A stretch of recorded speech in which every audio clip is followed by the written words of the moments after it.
Hi, this is Roshan Rawat. Welcome to ChangeLeaders Stories. Keep learning and keep leading the change.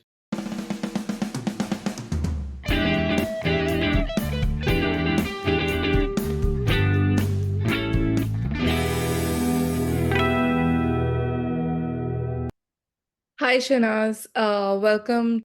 I am Divya Kapoor, everyone. I'm an author of two books, which are self-help books. I've worked in L&D industry for over 11 years, coming from education to corporates to different, you name it, and I've worked it there. And I love what I do. I'm passionate, and here I am interviewing another passionate leader here. So let's hear from Shahnas. Welcome to the show, Shahnas. Thank you so much for coming. And why don't you tell people about yourself? Great, thank you, Divya, and thanks to the Change Leaders team. Thanks for inviting me to share my story. Um, to start with, I'm married and I have a 10-year-old daughter. I have three younger siblings, all settled abroad, and my dad and mom, they hail from Kerala, and they're pretty much leading a peaceful retirement life. I envy them because they are at my hometown and they're very, very close to the nature. So that's actually my retirement plan as well, to head down to Kochi, buy a plot somewhere near a beach area, and then settle down there. So that's about my family. And starting off with my professional career, I've started my career with Tata Consultancy Services, working for a Citibank North American client. I started off at an entry level as a financial associate handling retail banking queries for North American customers. And then, with my zeal and passion for work, I moved up the corporate ladder, became a subject matter expert, helping the newbies on the floor with their queries, settling in down with their team, and then moved on to become a facilitator. Was absolutely fortunate enough to head down to US, be there, learn the trades and the tricks from some of the brilliant minds in learning and development fraternity. And I think that was the turning point in my life. Then went on to handle a team of trainers and quality assurance professionals. Moved up the corporate ladder to managing training and quality professionals for Perso Solutions Limited. I've been fortunate enough to spend 10 years of my professional career with them. Moved up the corporate ladder, went on to lead different verticals, communications, media technology, BFSI, insurance. So quite a lot of opportunities that I've got from First Source, and I've been really, really passionate to help them develop two flagship products. One, a learning management system, and the other one is a knowledge management tool. And then, here I am. I moved into Maverick for a stint of almost a year and a half. I helped them develop a digital ecosystem in terms of learning and development, even though they were pioneers in the field of technology. Learning and development was something that they wanted to, really brush up on. So I was able to help them create a complete digital learning ecosystem by the time I could come out of Maverick Systems. And my current organization is Accenture. I am a project lead there for learning, prototyping, and development team. Sounds So amazing. that's overall 17 Amazing plus years that of you experience. came from Kochi to Yeah. establishing yourself like this, and the way you have learned. And of course, by God's grace, you got great mentors and great opportunities which kept you going. And of course, your resilience.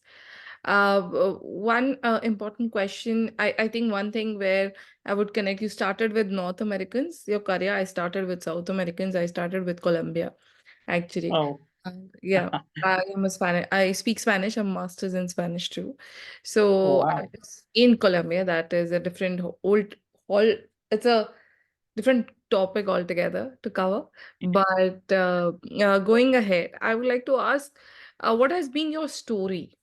Or I would say, what was that turning point which made you going and transition yourself like this? Okay. So, like you said, I hail from Cochin. Back in 2006 when I started my career, I had an experience of watching three English movies. That's the experience I had when I joined Tata Consultancy Services. When I joined and I started my training, I was really studious when it came to process and product training. But before that, I had to tackle the voice and accent training to, ensure that there is a neutral accent that I maintain when I'm conversing with the American customers. That was pretty challenging because, first of all, it was really overwhelming for me to come into a corporate setup and find my foot, get socially integrated into the corporate culture. That was taking a bit of time than what I anticipated. And to top it up, uh, the issues with communication, the fear and whether I'll be able to blend it or not, the belief that I had in my capabilities, all those were shaken, as soon as I entered the training for voice and accent. But there was an angel in my life, my trainer Samir Nath and Anna. They actually held me close because they also had a past like me. They also hailed from a small town and they made it big in the corporate world. They actually used to give me movies with subtitles, and my job was to watch the movies, come back, and narrate the story. So, English movies will hardly take like, 80 to 90 minutes. But with me, I used to actually stop, read the subtitles, understand what was the context. By the time I could finish one movie, it would very easily take me 2.5, 3 hours. And then I'll prepare my notes and come back the next day. I will narrate the story in front of the entire class to my trainers. So that was I did that for almost 4 weeks. And from the fifth week onwards, I realized that I was watching English movies. I have developed a very good taste for it, and then I'm not paying attention to the subtitles because I in this last 4 5 weeks I was able to overcome that fear. I was able to upskill myself and speak fluent English. But even though I spoke fluent English, there were quite a lot of grammatical errors at that time, right? So I had to put a lot of efforts in terms of my grammar, what I'm trying to say, your past tense, future tense, blah, blah, blah. So I think, quite a lot of yeah, efforts I that I think put into to that bring up. the story you're telling is extremely that technique I would like to Yeah, highlight useful even when you're learning a new language. It's not just like English you knew, you were polishing yeah, your skills, right? You were polishing, absolutely. you were picking up, you wanted to be faster in adapting and able to deliver in that particular accent. And I can relate because I also did voice and accent training for Australians and Americans, and I understand where you're coming from. But I also believe this technique which you polished and you worked so hard on is extremely beneficial when we are learning a new language. I did that exactly for Spanish. So Absolutely. people who Yeah. are watching us, please go crazy and do that. You will enjoy that process a lot, right? Yeah. The most important thing here that I would like to touch upon is, the process, right? The 4 to 5 weeks. It's not easy because there were quite a lot of emotions that I went through. And there were times that I had to approach my trainer and say that, hey, you know what? I'm not able to handle this because I'm missing my mom, missing my homely food. I'm missing my friends. I'm in a totally new place. On top of that, there's a fear of job, right? Your job was at stake because you had to make the cut to actually move to the next round. So when you say enjoy the process, it is, for a new person, it is very difficult. So how you survive the tide, how you bide the time and ensure that there is a light at the end of the tunnel, and that's the process that every new professional need to go through. So resilience, learn the art of patience and just hang in there, bide the time, get What the did you feedback, work what did on you the say to feedback and move yourself? on. What did you say to yourself when you had all so many emotions, right? That right now you can say there's a light at the end of the tunnel, right? I Yeah, think people who are watching us, even I believe we have all been through rough times. And during rough absolutely. times, we got to make a choice. But we definitely, there are times when we say something so important to our brain that it's gives us a way and direction. So what was that moment for you? So I had already heard the success stories of people like me within my team itself who made it big coming from a small town like mine. So I used to speak to them and I used to realize that their story is exactly like mine. And if I bite the time, right, I will be exactly how they are. And I always used to have one or two mentors who have always been in touch with, I've spoken to. So when you're going through these emotions, right, don't be alone, try to speak to someone. Because when you're alone and you're going through these extreme emotions, you tend to overthink. And overthinking can kill your confidence, right? It can destroy quite a lot of things. So get rid of that overthinking, speak to your friends, have a good network within the office, which is easier said than done. It becomes quite a task to actually get into that that group, right? So you will have to have a networking skill, and I'm sure in this age, unlike what was in 2006, networking has become really easy for any new professionals because they come in with that kind of talent. Great. So, I do understand people can take away from your resilience, right here. Absolutely. And I also believe the time when it's tough, when the tide is not on your side, I think either that time by being negative, you can make it bitter or better. It's in your choice. Like Absolutely. in your case, you made yourself better by saying, "Okay, I got it. I know I need to get through this because it's extremely Right. important for me." Like others in Yeah. my unit have been able to get through this. So, which brings me to Right. my second question. It has been said, even there are trends and reports on LinkedIn also. The last year, 2023 and 2024, are the toughest time for the job holders. So, what is your suggestion or what is your point of view around people getting fired, people not able to, people are getting underemployed also in this time, and no one's getting the raise they deserve also. All these practices which are happening in these 2 years, what is your say or advice to the people looking out? So I would like to answer this in two parts. First part, let's take a scenario when we are in a job, right? We have a job. So at that point of time, what are we doing with the job, right? That's the most important thing. So they're going to be so many people like us doing similar jobs with different value streams or functions or departments. How are we going to make sure that we create our own brand in this era? That is very, very important. How do you set yourself apart from others when the manager is going to take a look at the names, and there are like 15 names, all are doing similar jobs, and how can a Shanaz be different from all the other rest of the 14 is something that is up to you, right? So what are the things that I did to create my own brand image? Most important thing is discipline. Everything according to me starts with discipline, right? Your punch in time, your punch out time, your break schedules, how you are managing your tasks, how proactive you are communicating it back with the supervisors, how eager and proactive you are to take up additional responsibilities. If there is a crisis situation, are you ready to come in and work on a sixth day or a seventh day continuously? How flexible are you to make changes in the shift basis, the organization and business requirements? How well you're able to take up a plus one job which will demand you to extend your shift beyond your 9 hours and maybe 10 or 11 or 12 hours. These are some of the things which is pretty much in your hand, which can set you apart from others. Now, when you inevitably do that, right, when the list of people comes who need to get fired, your name is not going to be there. Okay, first thing, right? And my second part to answer this, let's say hypothetically, let's say worst case scenario, you are in that list for XYZ reason. One thing that you can do is take it as a learning, understand what are the skills that are in demand. Okay, people who have been retained who are in the same cadre like you, what was something that they had and you lacked, right?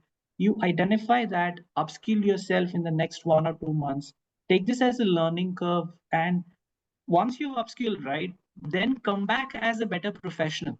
So that's mantra for everyone. And it's not that I have not gone through that. I have also gone through that, but because of, not because of poor performance, but because of, some cost cutting and things like that. So you go back to the drawing board, say that, okay, it's a time for me to upskill, and just remember how we studied for 10th and 12th board exams. I think you need to be exactly like that. Learn, be better, and come back. You can say as the new movie came, right? 12th fail, restart. 12th fail. Yeah, restart. Absolutely. Do a restart. I think that's what we should be doing because one, like I said, the first scenario, once you have the job, you have to make it big. That's on your plate. That's in your hand. If you've lost your job, again, everything is under control. It's not the end of the world, right? You can still restart and make a grand comeback. True, true. I concur with you there. So now my next question to this is, I understand discipline and all of it. I agree, right?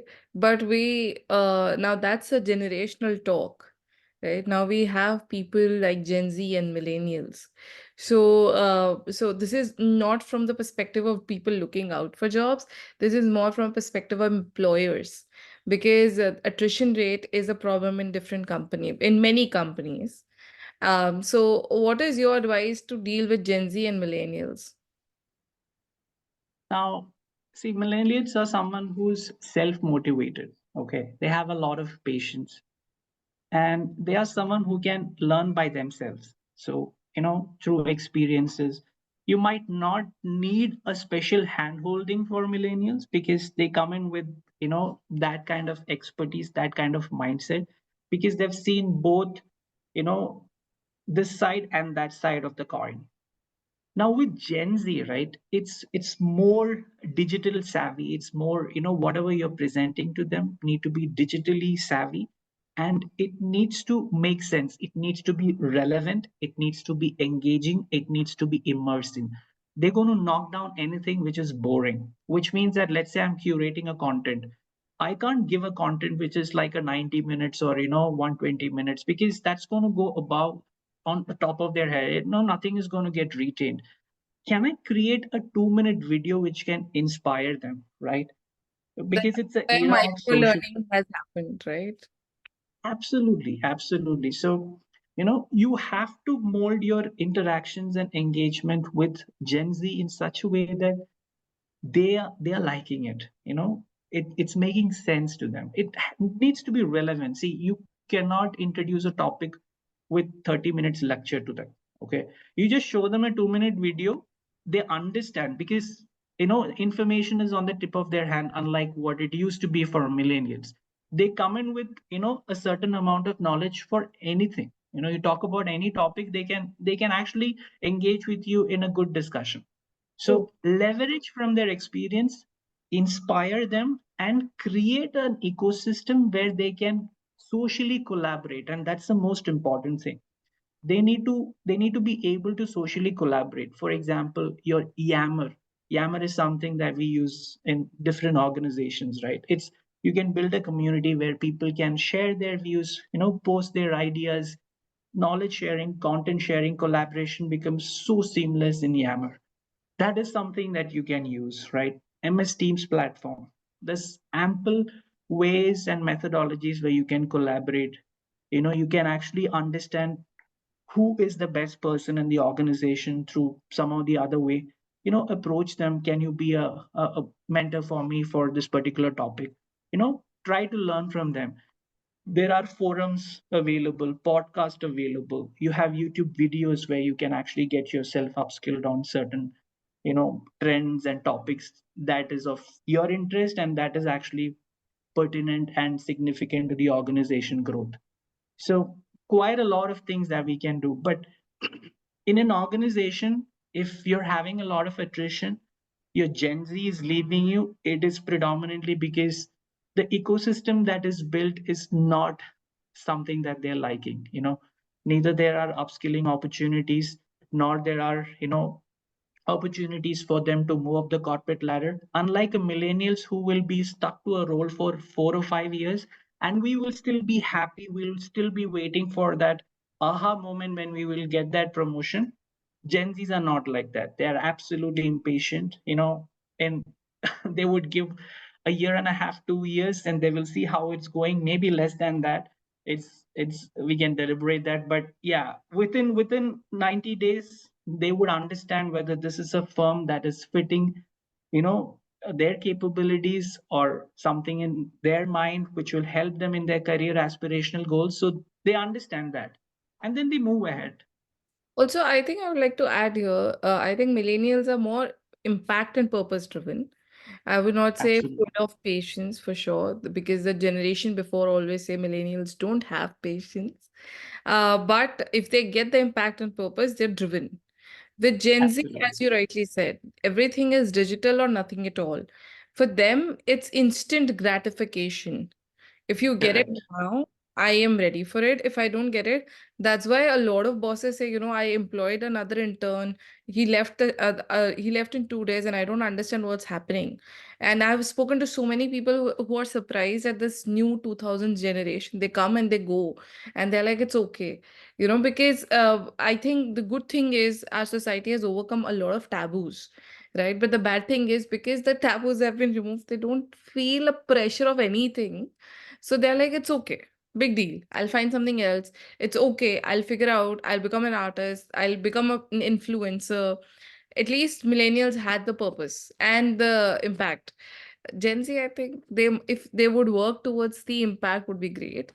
What recruiters, as you said, they can do is the platform which you talked about.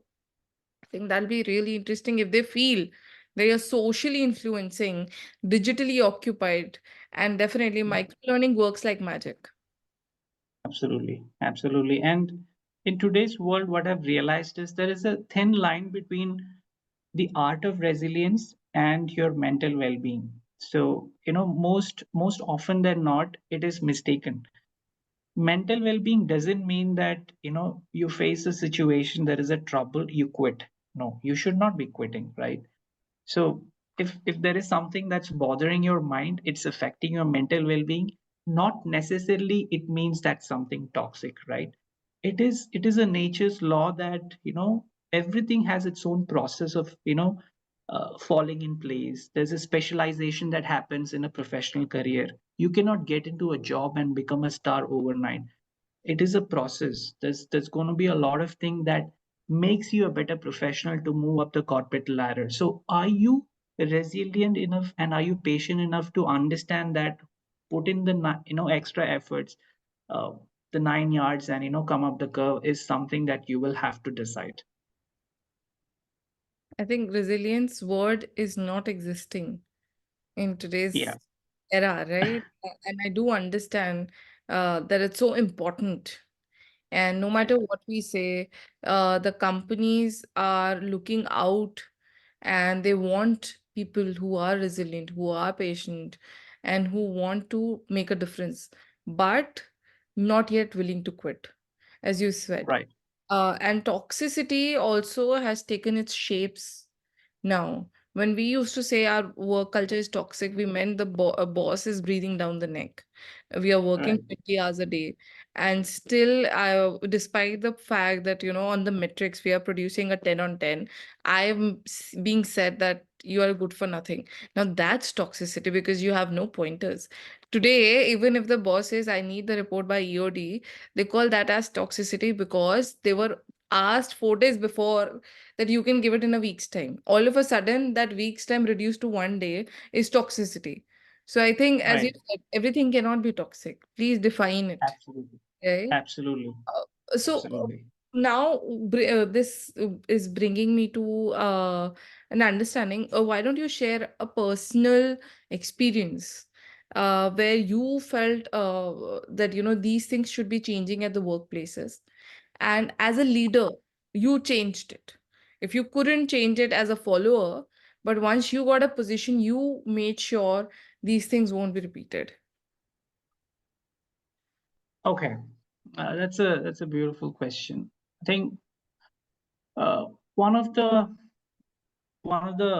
predominant culture that you see is favoritism, right? Nepotism, we call it, and I call it building a rapport. Okay, I'll tell you the difference. Now, you have a boss. You cannot change your boss. You cannot change his viewpoint because your boss might be like what 15, 20 years experience. His thought process, his working style is evolved through these 20 years, and you cannot be that person who's going to come in one blue moon day and then you're going to erase that 20 years of perspective. What you have to do is you have to understand your boss, right? You have to give him opportunities to understand you personally, not from a work perspective, because you might be new to the corporate world, right? So you don't have anything to showcase, unlike someone who's like 10 years experience. So when you don't have an experience to talk about, you don't have a lot of skills to flaunt, the only thing that people will like about you is how good a person you are, right? So you will have to showcase that human side of you. You will have to understand your boss's perspective. You will have to make him understand where you're coming from, what is your story. So there's a bit of empathy and compassion when he's interacting and engaging with you. Now, it is by default every human being have these emotions: kindness, empathy, compassion, brotherhood, everything inside them. But are you doing enough to trigger that emotion is something that is up to us. So we will have to tackle your nosy bosses who is breathing down your neck, who believes in micro mini management, psychologically. That's what I would tell any budding professionals. Don't take it too hard, because there is no way you're not going to win that battle. Okay, even if you win that battle, you go to another place, you're going to experience the same thing in different form or manner. But can you hold your ground? Can you learn the skill of how to tackle this? Because when you do that, some of these nosy bosses can be one of the best mentors, okay, directly or indirectly. Because when they're not there, you will understand the kind of qualities that you have built over a period of time, engaging and interacting with them, handling their tantrums, working along with them late nights, answering their phone calls at odd hours. You are building resilience, and in a way you're also understanding how a boss should not be, right? And inevitably, if you are someone who believes in the ethics and who believes in human values, when you come up the ladder, you ensure that you're not making the same mistake. So one of the thing is, the nepotism or favoritism. How I tackled it is, I had specific occasions where I used to go out with my bosses or super bosses, and that occasion will be, uh, you know, it will not be an odd occasion, it will not be a drinking session. It will be, some other session, because I don't prefer to go for a drinking session because that's a vulnerable situation. So I prefer doing that only with my friends and not with my colleagues. Colleagues are separate. So That's also I good. used to, yeah. Own So absolutely, absolutely. It's very important that we draw that line. So understand which forums to be part of, and when you're in the forum, just don't be laid back. Ensure that you're engaging, you're socializing with everybody. You're showing the true human that you are. Most of us, we have some unique quality in us, and these are the forums, these are the places where we can show that, and the people will get attracted to it, right? you know and that's how we become nice to people and break that ice. So basically, you're saying two things importantly, that if the situations are tougher, don't look at quitting. You might Absolutely. leave a boss today, you might find a boss another place. So find a strength or find a way to work this out. But my question is still unanswered. What are the changes you brought once you were promoted? Like, because I think as when we start working in first 5 years, we have a lot of observations. This is not right, that is not right, or we Yeah, yeah. appreciate some, we like dislike some, and then we implement, make sure Right, that this is right. how I am going to lead. This is how Yeah, my work is going to work. My people are going to work. So I want to know that. absolutely.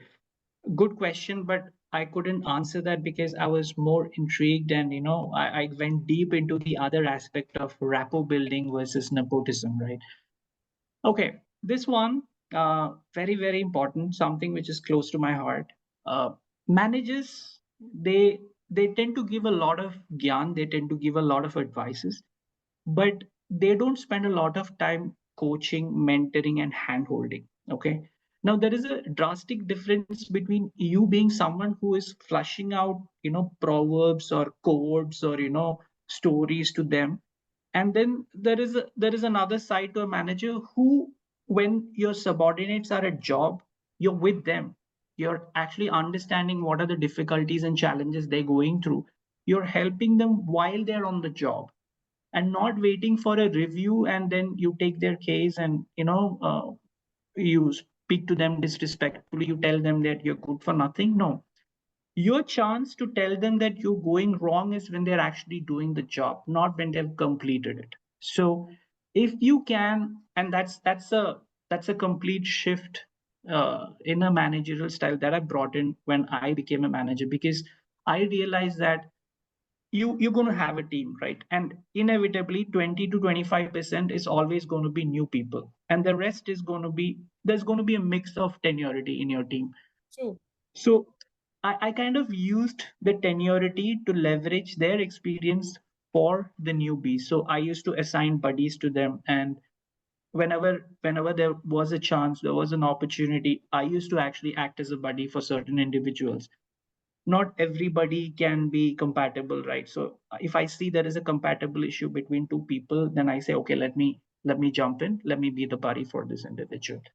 And the other thing I did was I arrange sessions monthly, at least one session wherein we're not going to talk about work, but we're going to talk about other aspect, right?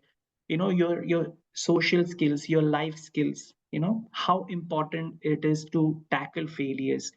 What are the ways you can tackle failures? How can you create your brand image? The one that I spoke about. How can you make yourself really visible from others? And what are the different productivity tools that you can use to automate your tasks? How can you make your some of the repetitive tasks into a very seamless and simple ones? These are few things and tips which I used to tell them, and I used to ensure that there was at least 10 to 15 minutes where I introduced them to something which is new. I remember there was this session where I just spoke to them about, there was an option in Teams which is called as praise. So you can use that to praise anyone within the Teams channel or anybody else within that community. And everybody liked it. And within like 2-3 weeks, I see everybody is getting recognition. Everybody's getting appreciation with this, and it was an absolutely wonderful culture, because not every time we celebrate small successes, right? It is important as an organization, as a team, as an individual, we celebrate that. So when you create these sessions, when you create an ecosystem where there is a psychological safety, when I say psychological safety, they can fail a number of times and they can learn. So I always use this mantra: make mistakes, learn from the mistakes, but do not repeat the same mistake. If you get following this, I think you're good.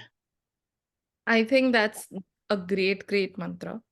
And what you said, I would like to just put it in bullets.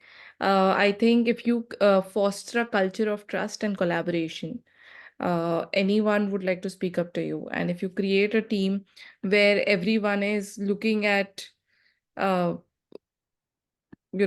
trying to hold hands and watching each other's back rather than watching the mistakes you're doing, right?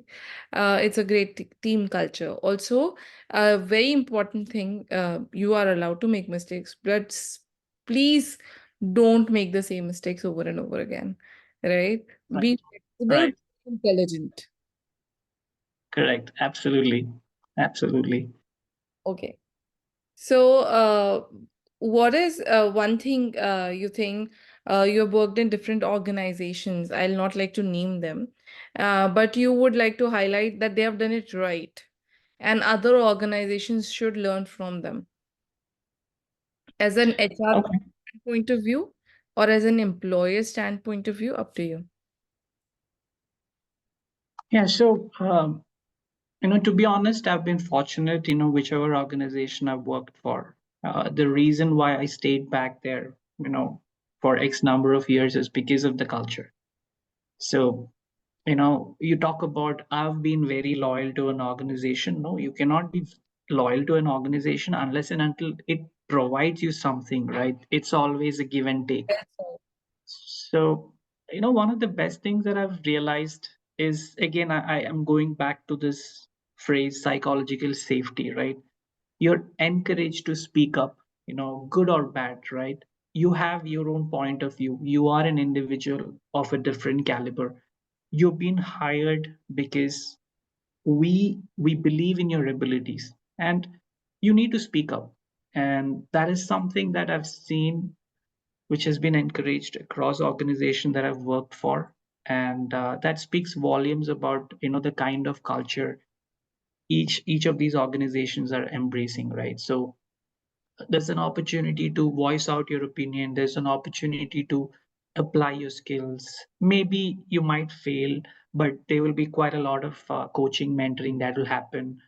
If there is a skill that you are not able to pick up, there are training programs which will help you. So psychological safety, an opportunity to learn new skills and apply these new skills to enjoy success and move up the corporate ladder. Okay, these are very, very important. You speak about millennials, you speak about Gen Z, you speak about any other generation that's going to come with. They want to upskill their skills.